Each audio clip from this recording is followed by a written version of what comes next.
So I wanted to come on here and tell y'all a little bit of my story about how I stopped smoking weed. Because if I'm being very honest with you, watching videos of people talking about how they stopped smoking weed helped me stop smoking weed. Initially, I got the urge to want to stop in 2022. During this period of my life, I had not officially, but was starting to move out of a toxic relationship, and I wanted to better myself.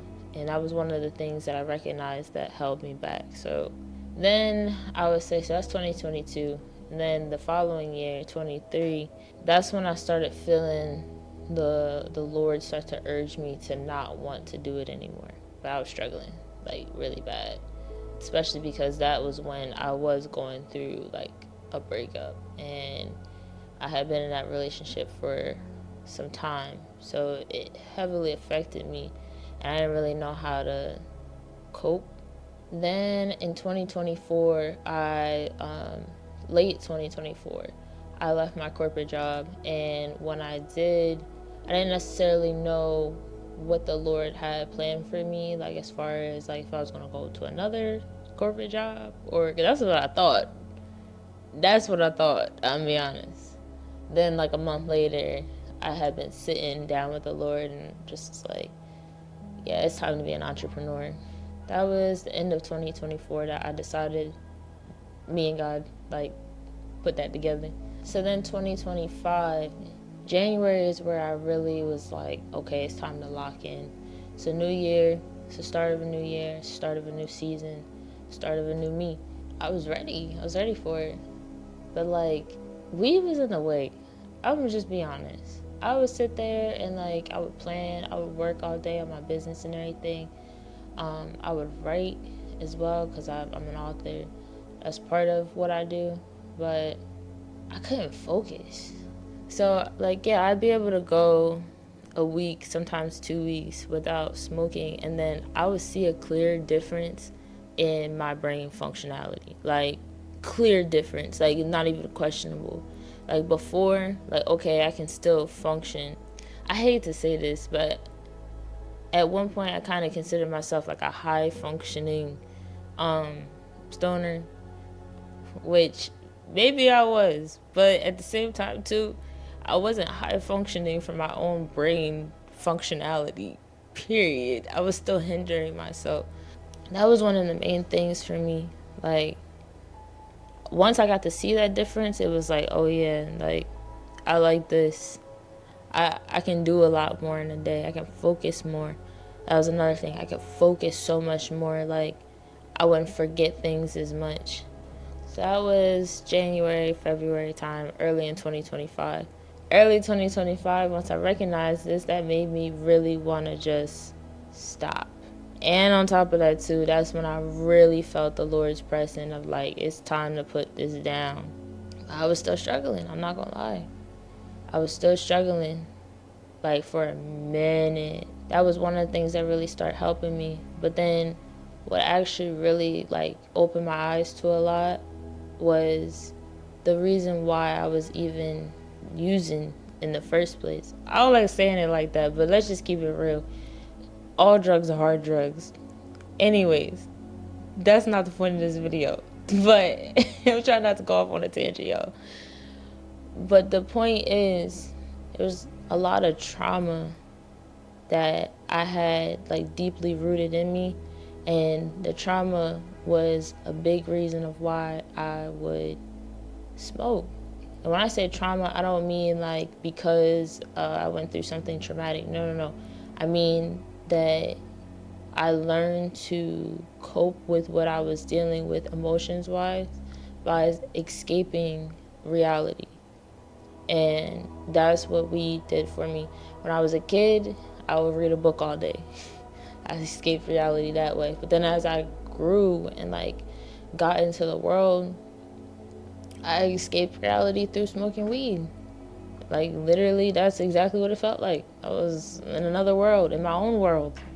So, alright, so that was early 2025. Then I really started taking long breaks. I was doing pretty well. Like, I go a whole month. And then, like, all right, I feel good. Like, let me go get a little something. Like, no, you're trying to stop. Why are you celebrating with the stuff you're trying to stop with? Like, what sense does that make? So that was like back and forth for a little bit. And then finally, like, I don't know what it was. I honestly, like, I think the Lord really started changing my heart. I also had been through some experiences too, like, just briefly. There was one time where I knew I wasn't supposed to go get no weed because I lived in Jersey. It's legal in Jersey. I could just go drive 6 minutes around the corner, go grab what I wanted to grab in any direction too. That was like I couldn't stand that. It's just like, how do I stop when I literally, like, I go to the grocery store and I just pass by a dispensary? Like, bruh. Anyways, I'm in a new place now, so it's a whole lot different mentally. Besides the point. What I wanted to say is that I had a negative experience one time. And this particular day, I knew I wasn't supposed to go get nothing, but I did. I got, like, extremely high because it was just something I had, and I used to smoke cards, and it was just like a brand I never tried before or whatever, and it was like extremely potent. So I got really high, and I started hearing another voice that was not mine, speaking a different language that I did not know and have never heard a day in my life. When this happened, instantly in my spirit, it reminded me of another time where I witnessed somebody get possessed. I knew I wasn't possessed, but I knew it was something there, and I knew what it was. So I'm not gonna lie, it scared the living daylights out of me, and like I had to drown it out with like my Christian rap music and like play the game for like 3 hours straight just so I could sober up. Like this was serious. So that was one experience that I had. I had other experiences too where, like, again, briefly, I literally felt something smack me on the back of my neck. I know who it was because I was talking to him, right? I was talking to God about everything, and I was trying to justify my sin with scripture. And this one particular day, like, I literally felt him smack me on the back of my neck. Like, I know what a smack feel like. And it wasn't nobody else in the room but me. So, but yeah. So I had some experiences, spiritual experiences before then. I had physical experiences too. Oh man, hold on. This is very important. Let me grab this. Okay, so I did a lot of studying and research to help me as well. I had to learn about the physical and medical aspects of how it was damaging my body and my brain. And I encourage you to go and research that for yourself. Me telling you is one thing, but seeing it for yourself and what hits is a different experience. Because for me, it straight up told me when I looked up the effects that this was stopping me from being who I'm supposed to become. So look that up for yourself. I encourage you highly. However, with all my studying and all my research, I ended up, this is my life book, by the way. I wrote down all the reasons why I shouldn't be doing this.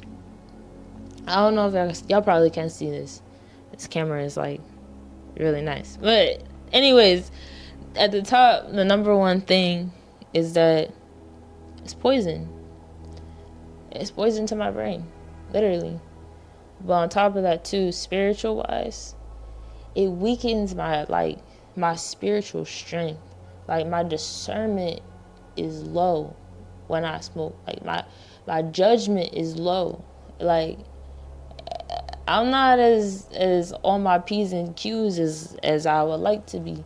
Even to the point where, like, my speech, like, I'll be sitting there trying to just say words and can't even say words, can't even pronounce words because my brain is not functioning. Like, my brain is literally fried, not in a good way. I just wanted to share that with y'all because it was a battle for me. It was really a struggle. I was wrestling with this for a long time. And then the last time I did, I didn't even think it was gonna be the last time. I'm gonna be honest, like I don't even know. I can't even describe to you exactly what it was. Maybe it was that I was tired of fighting, to be honest with you. Tired of battling. And I was also in a financial situation where I kind of needed to stop. It's kind of forced to. So much changed in me too, like the course of this year. So I'll say this. I stopped. I'm going to give y'all the exact day too, because I put it in my calendar, because I want to remember this. The last day I smoked weed, July 23rd of 2025. It's October 15th. So it's been almost what? 1, 2, 3 months?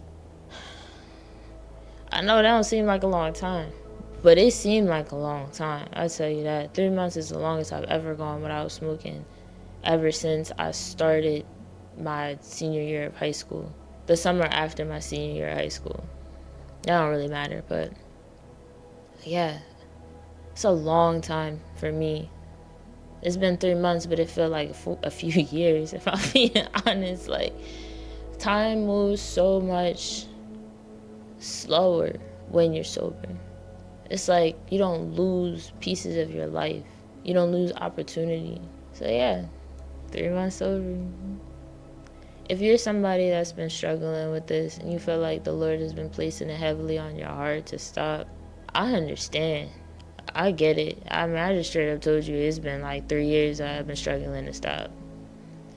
I get it. But it's worth it. It's so worth it. And I was one of those people that thought that I couldn't. That was like, I think that was the main barrier for me. I didn't think that I could. But I mean, the truth is also, I couldn't on my own strength. I only could on trusting in the Lord. Honestly. By really like following Him. That's what really did it for me. Being in my word, understanding the Lord, changing like how I think, allowing Him to change how I think, allowing Him to change my heart posture, really submitting to God, period. That's what did it for me. Now a lot of people, they be like, oh yeah, you ain't gotta clean up your life to follow Jesus. You follow Jesus to clean up your life. Exactly that. So what I would say to you advice wise, if you are struggling and the Lord led you to this video, just keep trusting Him, man. Keep going. Keep fighting. Don't give up. There's a reason. You know the reason. He knows more reasons. But trust that it's better for you. And trust that the life on the other side is better for you as well.